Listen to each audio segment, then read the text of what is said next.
আজ আমি রান্না করব পাতি হাঁসের মাংস। সেই জন্য ফ্রাই প্যান গরম করে 1 কাপ পর্যন্ত পেঁয়াজ কুচি করে দিয়েছিলাম। তারপর দেওয়ার পরে এটা হালকা নাড়তে থাকবো।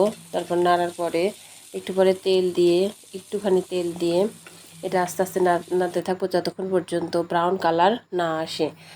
তো তারপর আমি এখানে মশলাটা সব নিয়েছিলাম, আদা বাটা, রসুন বাটা, পেঁয়াজ বাটা হালকা, তারপর মরিচের গুঁড়া, হলুদের গুঁড়া, লবণের গুঁড়া, এগুলো দিয়ে আস্তে আস্তে নাড়তে থাকবো এবং মশলাটা যেন পুড়ে না যায় সেদিকে খেয়াল রাখবো। তারপর বাটি ধোয়া একটুখানি পানি দিয়ে মশলাটা কষিয়ে নিতে থাকবো এবং মশলা থেকে যতক্ষণ পর্যন্ত আসলে পানি বের না হয়, ওই যে তেলের যে পানি থাকে সেই পানিটা, তারপর পানিটা ছেড়ে ছেড়ে আসলে আমি হাঁসের মাংসটা দিয়ে দিব।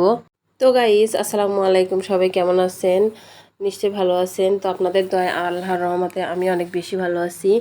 তো আমার ভিডিওটা যদি ভালো লাগে অবশ্যই লাইক করবেন এবং কমেন্ট করবেন এবং পাশে থেকে আমার চ্যানেলটা সাবস্ক্রাইব করবেন, কারণ যখন আপনারা লাইক কমেন্ট করবেন তখন কিন্তু ভিডিও করার আগ্রহ আসলে বেড়ে যায়। তো এই পর্যায়ে আমি মাংসটা খুব ভালোভাবে নেড়ে চেড়ে কষাতে থাকবো।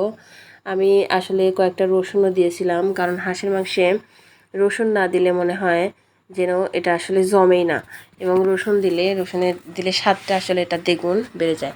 তারপর আমি একটা ঢাকনার সাহায্যে ঢেকে দিয়ে অনেকক্ষণ পর্যন্ত রান্না করব, যতক্ষণ পর্যন্ত আসলে এটা থেকে তেল ছেড়ে ছেড়ে না আসে।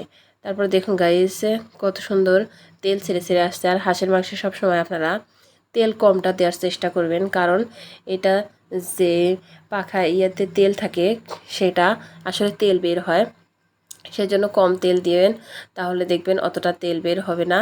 তো আমার একটু তেলটা বেশি পড়ে গেছিলো। তারপরে এটা দেওয়ার পরে আমি হালকা একটু পানি দেব, খুব বেশি পানি দেব না, কারণ কষাতেই আমার সিদ্ধ হয়ে গেছে।